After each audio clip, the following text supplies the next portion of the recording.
I just tell the truth, and telling the truth is crazy in a world full of lies. If you mix brilliance with bravery, that we can ignite something. Even this conversation alone can ignite the people. The time is now to express and for people to believe in themselves. The time is now for it to be okay to be great. People in this world shun people for being great, for being a bright color, for standing out. But the time is now to be okay to be the greatest you. Airlines flight carrying 249 people making an emergency landing at Los Angeles International Airport. Possible mechanical issue with the Boeing plane. More trouble for Boeing overnight after an emergency landing for an American Airlines plane. This morning, an American Airlines Boeing 777 traveling from Dallas to Los Angeles forced to make an emergency landing after reports of mechanical problems. Very disturbing breaking news on Boeing. A Southwest 737 MAX that was on its way to California for storage had to make an emergency landing in Orlando International Airport after an engine-related problem. Heart-stopping moments on an Alaska Airlines flight as it came in for a landing with part of the plane missing. Yeah.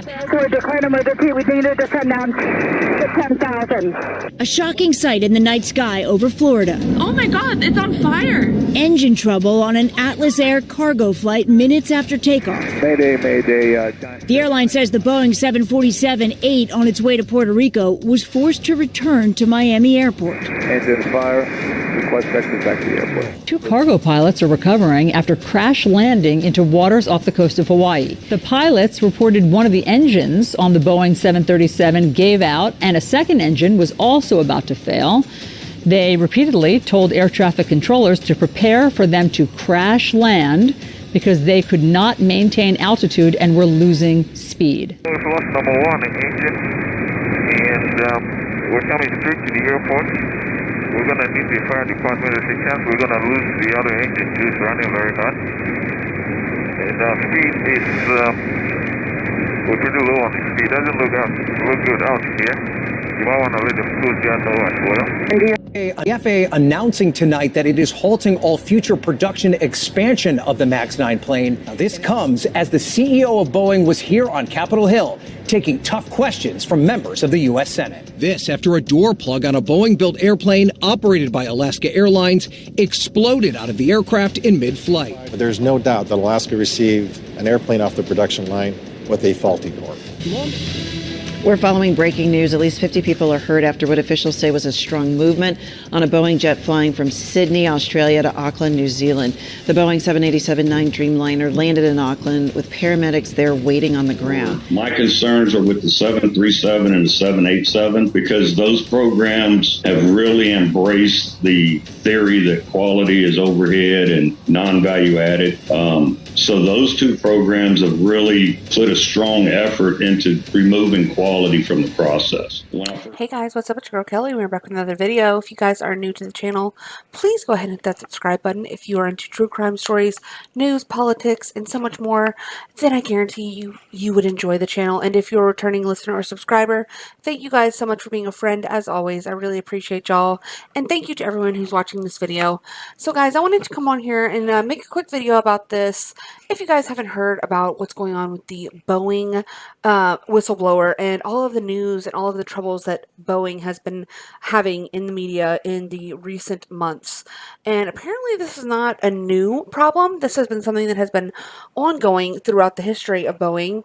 And it's just kind of slowly starting to come to light in recent years, mainly due in large part to this particular whistleblower, John Barnett, who, like I said, recently somehow mysteriously ended up killing himself on the very last day of his testimony, in which he's suing Boeing for having retaliation against him due to his speaking out against the company. So basically, he retired several years back, and he ended up suing and claiming that Boeing had retaliated against him for making these claims in regards to the safety of their airplanes. And he had a lot of things to say, and his claims were valid. His concerns were absolutely important and very much to the public interest. But Boeing, as a company, apparently didn't like that very much. And so he was claiming to be retaliated upon. And in the middle of this lawsuit, as he was giving testimony in which he staked his whole career, he risked his, reputation and everything, his, 20 years of service at Boeing, working for that company. He pretty much put that all to the side for the greater good of the public and to give this testimony.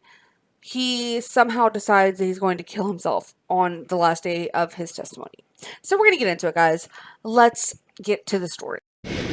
All of this follows that mid-flight incident when that door plug on a Boeing 737 flew off. And now a former Boeing employee turned whistleblower has been found dead. Yeah, that employee actually had a retaliation lawsuit that was set to go to trial in just a few months.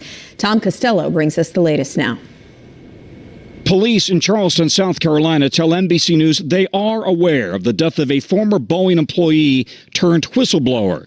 62-year-old John Barnett found dead on Friday from what the coroner calls an apparent self-inflicted gunshot wound. So this is my retirement plaque. Barnett retired from Boeing in 2017 after working as a quality manager for more than 30 years. Since his departure, he has taken legal action against the company, claiming he was retaliated against for raising safety issues internally, issues that Boeing denied at the time. Back in 2019, Barnett sat down with Today describing a haphazard safety culture at Boeing. From day one, it's just all been about schedule and hurry up and just get it done, push the planes out. We're behind schedule. We don't have time to worry about issues that y'all bring up. In 2017, the FAA released a review upholding many of Barnett's concerns. With regards to his sudden death, the company released a statement writing, "We are saddened by Mr. Barnett's passing, and our thoughts are with his family and friends." Production standards at Boeing are under intense scrutiny, following a series of troubling incidents involving Boeing planes. The latest on Monday, when a 787 from the South American airline LATAM apparently dropped abruptly mid-flight from Sydney to Auckland, injuring at least 50 passengers and crew members. The airline says it's unclear what caused the strong movement on the flight. NBC News has also confirmed the Justice Department has launched a criminal investigation into Boeing following the blowout door plug on a 787 MAX 9 in January. The NTSB determined the plane left the Boeing plant without critical bolts that hold the plug in place. A scathing new FAA audit also found Boeing failed to comply with its own quality control procedures. We're working with Boeing and demanding that they come up with a very detailed plan within the next 90 days to fix the quality issues that are out there. So as I highlighted in the beginning about all of the different events that have been kind of leading up to all of this scrutiny, all of this buzz around Boeing, and all of the different emergency landings, all of the different sort of, odd things that have been happening on these flights, on these planes, is not new. And there are articles that I was able to find that were dating back several years, but I did want to look at this one. 50 hurt as LATAM's Boeing 787 to Auckland just dropped mid-flight. And if you guys, fly in airplanes, which are most people do or have flown in one before, it can be nerve-wracking. It can be a little bit, concerning, especially when something happens mid-flight. So imagine you're in the air and on a plane, and the plane quite literally drops in altitude, like several feet, to where people went crashing into the ceiling of the airplane in such a force that it actually hurt people, like pretty badly. So this is basically what happened to this aircraft. So March 11th, at least 50 people were hurt when a Boeing 787 operated by LATAM Airlines dropped abruptly mid-flight from Sydney to Auckland on Monday, according to the airline and a New Zealand health service organization that treated the injured. The aircraft experienced a strong shake, and as a result, 10 passengers and 3 cabin crew members were taken to a hospital, the South American carrier said as it investigates the cause. The flight with 263 passengers and 9 cabin crew members landed at Auckland Airport as scheduled on Monday afternoon. One person is in serious condition while the rest suffered mild to moderate injuries. So after the incident, Boeing directs airlines to check cockpit seats on 787s after the Latham incident. So they said the drop in altitude appears to have been caused when a flight attendant hit a switch on a seat that sent a pilot into the plane's controls. Okay, well, you know what? Okay, you know what? That sounds to me like a flight attendant problem. It sounds to me like a DEI hire, somebody who didn't know what the hell they were doing. Or maybe, it was like just a big girl or something. I don't know. We need more information. So, the Wall Street Journal reported this week citing unnamed U.S. industry officials. Aviation regulators are investigating the incident and have not released any findings. But they did release what speculation? What is this? What is this reporting, New York Times? And why are these switches and buttons so easy to just bump into? It's very crazy. And probably the scariest incident that I've seen that actually had video from inside the airplane, Alaska Airlines 737 MAX plane. I mean, look at this. I would shit. I would literally... I can't. I thought we were too. I literally can't. This wasn't even...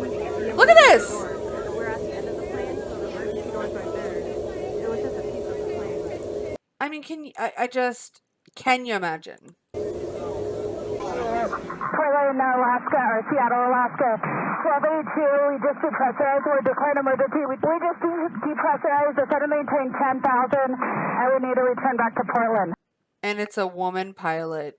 I mean, my God. I would just begin to say my prayers.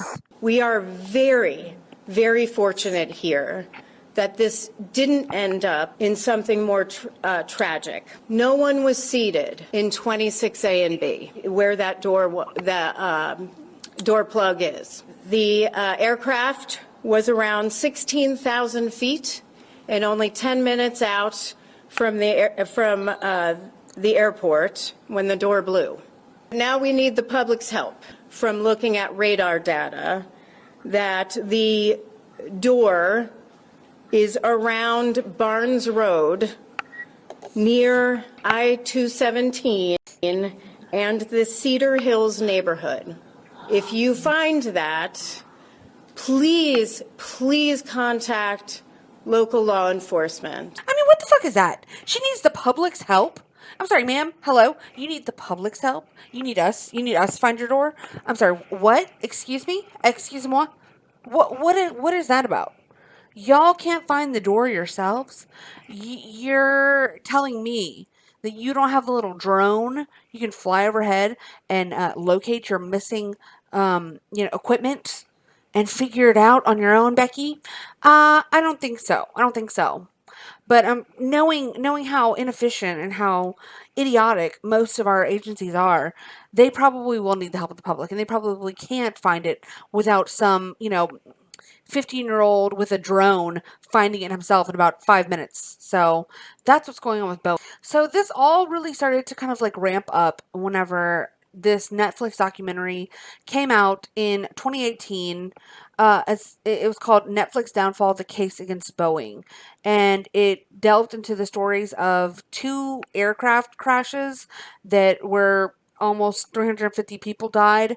And it kind of told the story about these accidents and how the victims' families, their stories, their side of the stories. And it also got the side of the stories from employees that used to work at Boeing who had kind of started to raise the alert on all of the different safety measures that weren't being followed and the concerns that the employees themselves were having in regards to the manufacturing of these planes.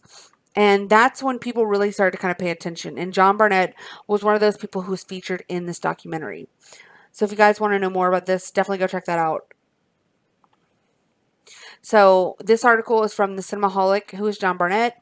He was employed by Boeing for more than 3 decades, 7 of which he spent in their North Charleston, South Carolina plant. In 2010, he was transferred there from Everett, Washington, to work as a quality manager.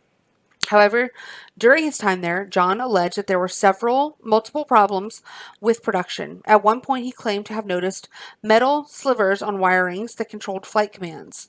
While John told his bosses about it, he stated they ignored him, simply moving him to another part of the production plant. John later said, as a quality manager at Boeing, you are the last line of defense before a defect makes it out to the flying public, and I haven't seen a plane out of Charleston yet that I'd put my name on saying it's safe and airworthy. Wow. Furthermore, in 2016, John stated that while decommissioning oxygen systems that had minor superficial damage, he noticed that at least 25% of them didn't work as they were supposed to. Despite bringing it to the FAA's attention, no further action was taken. And I'm not surprised. These agencies don't give a shit about any of us. According to many workers from Boeing, the upper management at times underemphasized or ignored problems as well. In another disturbing development, John claimed, if we have defective parts and we don't have any more new parts in stock, then the mechanic took a defective part and put it on an airplane because they wanted to get their job done for that day, not thinking about the long-term ramifications of it. He alleged that the workers were often under pressure and the company became more about speed and cost cutting rather than safety. So he eventually retired from Boeing in 2017, and as of 2019, John filed a lawsuit against Boeing, accusing the company of denigrating his character and hampering his career because of the issues he pointed out, ultimately leading to his retirement. In another interview, he also talked about harassment at the workplace due to all of this and how he dealt with anxiety attacks. Since then, John has kept a relatively low profile, with his last known location being South Carolina, where he worked for Boeing. So this was from Corporate Crime Reporter, an interview with John Barnett that they did back in 2019. This is a direct quote from John. They brought them in from other areas of the company. The new leadership team, from my director down, they all came from St. Louis, Missouri. They said they were all buddies there. That entire team came down. They were from the military side. My impression was their mindset was, we are going to do it the way we want to do it. Their motto at that time was, we are in Charleston and we can do anything we want. They started pressuring us not to document defects, to work outside the procedures, and to allow defective material to be installed without being corrected. They started bypassing procedures and not maintaining configurement controls of airplanes, not maintaining control of non-conforming parts. They just wanted to get the planes pushed out the door and make the cash register ring. So this question was asked, what were the significant safety issues? So John responded, when the floorboards are installed on an airplane, they are installed with titanium fasteners. When they are installed, the nut peels off the titanium threads. As they were leaving up to 3-inch long, razor-sharp titanium slivers that fall on the surfaces below the floorboard. That surface below the floorboard is where all of your flight control wires are. That's where all of your electronic equipment is. It controls systems on the airplane. It controls the power of the airplane. All of your electronic equipment is down where all of these metal slivers are falling. After I filed my complaint, the FAA came in and did a spot audit. They audited 5 airplanes in Everett and 5 airplanes in Charleston, and they found the metal slivers in all 10 airplanes they inspected. The second issue was, my team and I found out that the emergency oxygen equipment, when the mask falls, we discovered that 25% of the oxygen systems don't work properly. In the event of a decompression event, when those oxygen masks fall, 25% of them are not going to work. They are not going to supply oxygen. The third issue was the lost defective parts. Many of them that were lost were shown to have been installed on the airplane without being repaired. We didn't know where a lot of them went. Some of them were significant structural components. I know there were several aft pressure bulkheads that were delivered with pretty significant defects, and they were installed without being corrected. The FAA found that Boeing repeatedly failed to follow protocols designed to guard against production errors that put safety at risk. Some tasks were signed off as completed and checked when they were not. Other work was done without authorization. The result was multiple errors in manufacturing, some of which passed right through the system to airplanes in service. Boeing also failed to take corrective action in a timely way after issues were discovered. In January 2015, a mechanic rigging a large 777 cargo door at a Boeing supplier was questioned about his work by an FAA investigator. The mechanic acknowledged that he does not use the inspection tools required and enters false inspection data on the work order. He admitted to falsely entering the data for approximately 7 to 8 years. So, this is fucking alarming. This is very troubling. This is makes you never want to fly again type shit. And like I get it. I know I always have kind of got it. Like why people don't like to read and like research and like look into these sorts of things, because it makes you just never really want to do anything ever again. I mean, people obviously are imperfect, but this level of incompetence, this level of just allowing something to go, like an airplane, which is going to carry hundreds of people through the air, in which hundreds of lives could be lost because of one person's decision to, for 8 years, falsify, inspection data, is crazy to me. It's wild.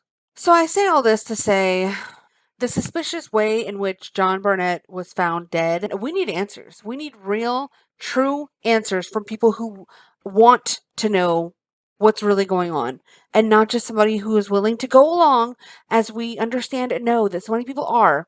Most people are just wanting to get to the end of the day. They're just wanting to get through work. So it's really easy to convince someone like that to just, push the paperwork through, to just, sign off on a shoddy, medical examiner's report about somebody's death, and to just call it a suicide. Okay, it's very easy to just get along and go along with the program. Okay, especially when your higher ups are pressuring you, especially when you're having pressure from your family, you're having pressure from yourself. It's like I understand how humans work, but we have to be more courageous than that, and this really needs to be looked at. Barnett was in South Carolina, and he failed to show up for a Saturday deposition that would be the last and final day of his deposition for this lawsuit against Boeing. The authorities were alerted that he had not shown up for this deposition and went to go investigate as to where he could have possibly been. And hotel staff ended up checking in his room. He wasn't there, and then were able to locate his vehicle on the property, where they supposedly found him with a gun in his hand.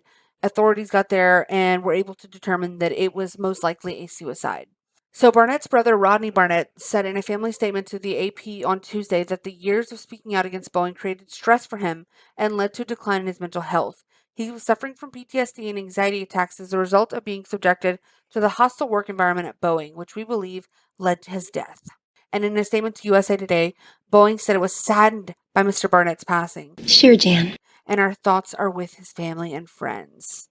So let's look at some of the testimony that he was giving. One, this is not a 737 problem. It's a Boeing problem. They've gone in and they've done due diligence and inspections to assure that the door plugs of the 737 are installed properly and the fasteners are torqued properly. But my concern is, what's the rest of the airplane? What's the rest of the condition of the airplane? And the reason my concern for that is, back in 2012, Boeing started removing inspection operations off their jobs.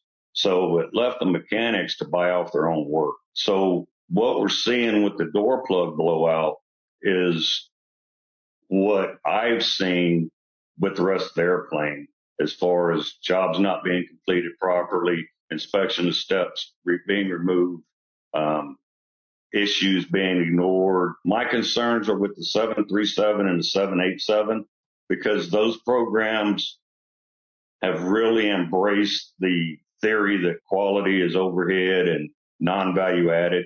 So those two programs have really put a strong effort into removing quality from the process. When I first started working at Charleston, I was in charge with pushing back defects to our suppliers. And what that meant was I'd take a group of inspectors and actually go to the supplier and inspect their product before they sent it in. Well, I'd taken a team of 4 inspectors to Spirit Aerosystems to inspect the 41 section before they sent it to Charleston. And we found 300 defects. Some of them were significant that needed engineering intervention. When I returned to Charleston, my senior manager told me that we had found too many defects and he was going to take the next trip. So the next trip he went on, he took two of my inspectors.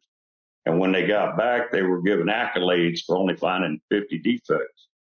So I pulled that inspector aside and I said, did Spirit really clean up their act that quick? That don't sound right. And she was mad. She said, no, said the two inspectors were given 2 hours to inspect the whole 41 section and they were kicked off the airplane. So what did they find out that he found out that now we're not going to find out? I mean, allegedly, obviously. If it was like an accidental death, like a car crash or something, you might be able to go coincidence. But like, who fights a legal battle for years and years and years, and then the year when Boeing's problems are all coming to light and proving you right, then you decide to off yourself? Like, once like the world is like totally turning to your side, then you're over it and you're gonna just quit? I mean, really? So I don't know what's going on, but puts on Boeing. And he's absolutely correct. I mean, and his brother, John Barnett's brother, it's giving paid off. It's giving, Boeing cut you a check. I don't know. But you guys know me. I'm a conspiracy-minded individual. And, when it comes to these elites, when it comes to these people who are in charge of everything and who want to keep their power and who don't want their crimes, they don't want those exposed, they're willing to do just about anything. So it doesn't sound entirely far-fetched to me when you really think about it. And especially when this most recent development came up where a longtime friend of John Barnett, came out and reported the following. About safety, because I asked him, I said, aren't you scared? And he said, and his voice and the way he would talk, no, I ain't scared. He said, but if anything happens to me, it's not suicide. I know that he did not commit suicide. There's no way. He loved life too much. He loved his family too much. He loved his brothers too much to put them through what they're going through right now. And he basically told you not to believe it. Yeah, basically, yeah. Not true. He's got too much to do, likes breathing. And he did. He had a lot of plans of things that he wanted to do. What do you think happened? I think somebody got in there and made, money can buy anything nowadays, it seems like. And there's a lot of evil in this world. I think somebody didn't like what he had to say and wanted to shut him up and didn't want it to come back on anyone. So that's why they made it look like a suicide. Very interesting. What do y'all think about that? So she wasn't the only one who was close to John who was suspecting that this was more than what the investigators and what the coroner was saying. And his lawyers came out with a statement as well. And they said, we didn't see any indication that he would take his own life. No one can believe that. The Charleston police need to investigate this fully and accurately and tell the public. No detail can be left unturned. This website makes a good point, and I think it's worth noting. It is important contrasting Barnett's death and the aftermath to that of Russian opposition politician Alexei Navalny, who was found dead in his jail cell in February. The news outlet, along with President Joe Biden, wasted no time declaring with no evidence that Navalny's death was the work of the Russian President Vladimir Putin. Yet when there's more than enough evidence to suggest foul play in regard to a whistleblower against Boeing, the evidence is ignored. And that's just facts on facts. That's dead on. Okay? Totally agree with that. So the most infamous disasters of Boeing aircraft remain the deadly crashes of the 737 MAX 8 planes in October 2018 and March 2019, which killed all 346 passengers and crew aboard the two planes, which I had never even heard about these two crashes. I don't know if you guys, let me know in the comments down below, had y'all ever even heard about these? And I'm going to have to look and see where they actually took place because, again, I've been reading through all of this and I had no idea. You would think that, a major airline crash or major airplane crash in, recent years, in the past 10 years, you would know about it. I mean, we all know about the Malaysian flight, right? That just disappeared. So why weren't those bigger news stories? But I continue. Both crashes were caused by a relatively unknown piece of software, the Maneuvering Characteristics Augmentation System.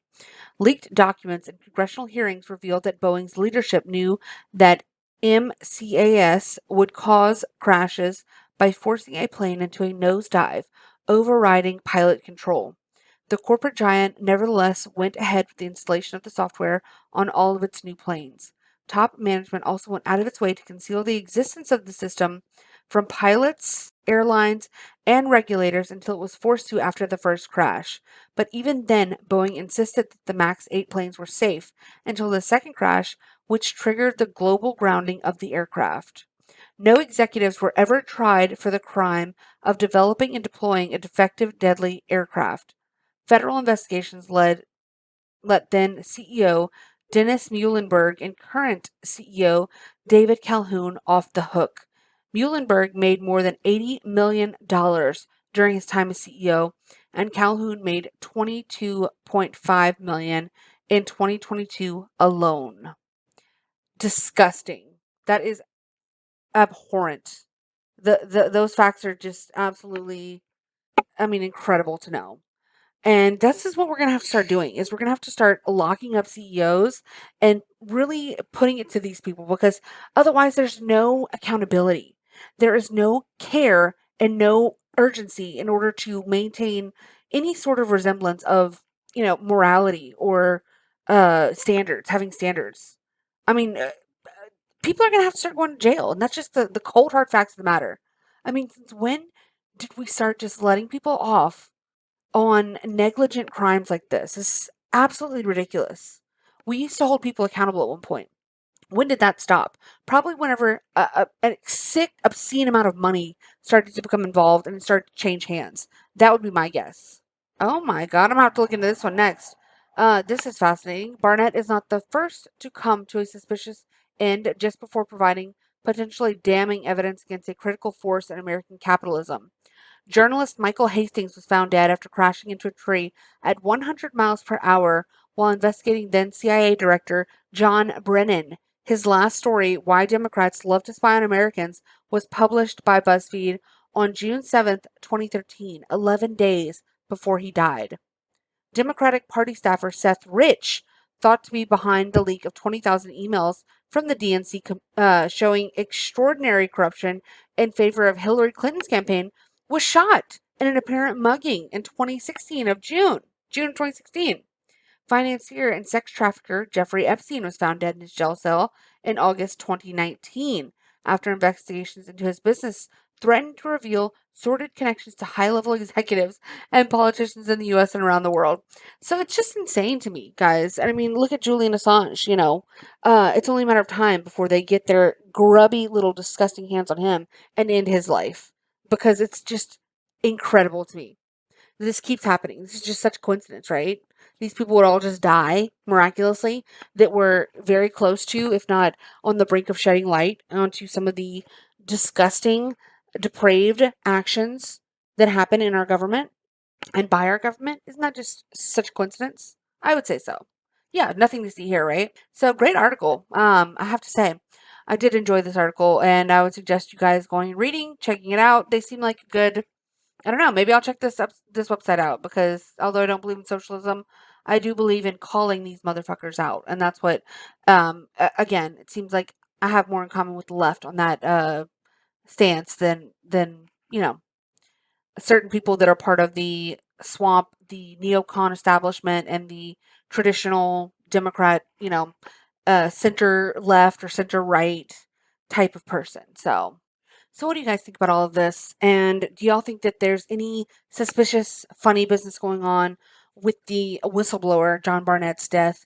And should it be looked into more? I definitely think that it's imperative and entirely necessary that they do. And we need answers. We need to start holding people accountable. Again, people need to go to jail. I don't care if they're a politician. I don't care if they're a CEO. I don't care if they're a low-level worker. If you're doing something that's nefarious that can get people hurt, and you're doing it in the name of profits or in the name of power, obtaining power, or whatever it is that you're doing it for, you need to go to jail. And that's the only way that these people are going to learn that they need to hold themselves up to a higher standard for the greater good of society, as well as for the greater good of themselves. Because it seems like that's all they care about anyways, is themselves. So I would love to know what are your thoughts on it, though, guys. Please comment in the comment section down below.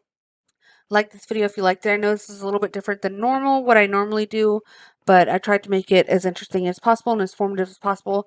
And I would appreciate it if you would subscribe if you enjoyed the content today, guys. But until next time, y'all take it easy out there, and I will see y'all later. Bye. I just tell the truth, and telling the truth is crazy in a world full of lies.